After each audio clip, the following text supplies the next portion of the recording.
So my kids are little, which means that this time of year is often marked by the common experiences of little kid American Christmas, right? Which honestly are great.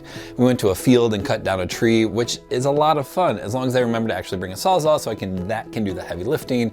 We put up lights, we decorate the house, and we do all the things. Recently, honestly, we've been singing silly Christmas songs, and the present reigning champ for some reason is a toe tapper called, get ready for this, I farted on Santa's lap.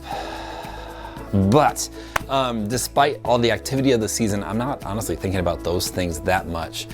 I'm actually thinking about death. I know a number of folks who have lost a loved one over this last year, a parent, a friend, a colleague. One pastor I know lost a close family member, and they're reflecting on the reality of their scenario right now. For a while, they've walked alongside others in these moments coming up on the holidays.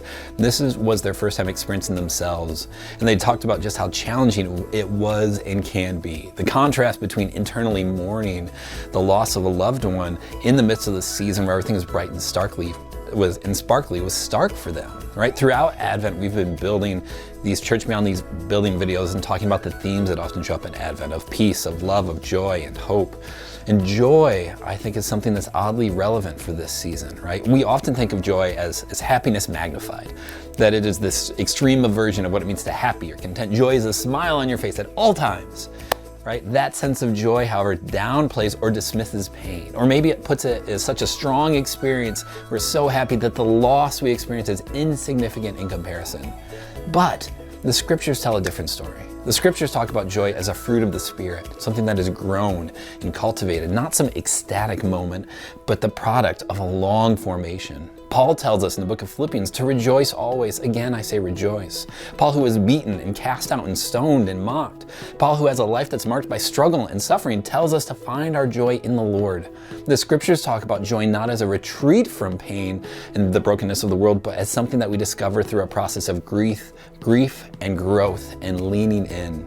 Joy is the result of leaning into the challenges before us and finding Christ who sits alongside us, who weeps and mourns with us, who draws near to us and becomes our Emmanuel, who becomes God with us. So this season, whether it's one marked by joyful experiences and happy, silly Christmas songs, or if it's things marked by hard nights and mourning, we want to invite and pray that you find joy. Not passing and artificial happiness, but the kind of joy that is deep and rooted and is longing for God's return, longing for the days when all will be made right and good and true. Grace and peace, friends. Have a good week. We'll see you later.